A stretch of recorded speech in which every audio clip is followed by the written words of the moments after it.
going to see services expanded to half hourly on the Paddington-Cardiff high-speed route, and a few of those will be worked by Class 387s like this one that I'm on now. The Class 387s form an important part of our timetable development this year. We're also going to be enhancing services around the Bristol area, working with the West of England Combined Authority, enhanced services to Avonmouth and Severn Beach with a half-hourly pattern, and that's the first of a number of stages we hope to bring forward at Bristol. And the Thames Valley branch lines and some of the Thames Valley routes also get some of the services back they haven't seen since pre-COVID. So a number of improvements. We've listened to our customers. We're looking forward to getting them into the plan.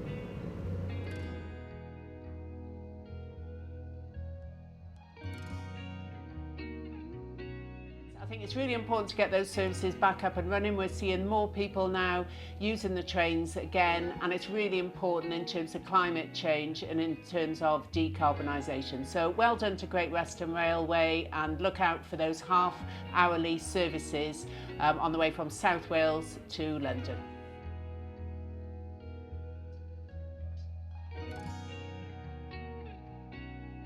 And it's a cornerstone of our ambitions for rail journeys right across the west of England, because we want to see most trains running at least every 30 minutes. There'll be 6 new stations over the coming years, as well as 2 new passenger lines. And I'm really excited that in the next year, we should see more trains going to Gloucester and Westbury via Bath. So a 30-minute service between Bristol, Temple Meads and Avonmouth, and an hourly service to Severn Beach provide the people of Bristol so many more opportunities to travel by rail, with an extra 4,000 seats available.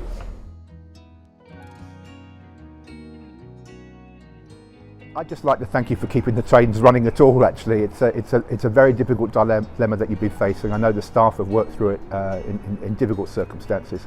And we're really looking forward to having a reliable service again, which I think will bring back users much quicker, because you can turn up and the train will come.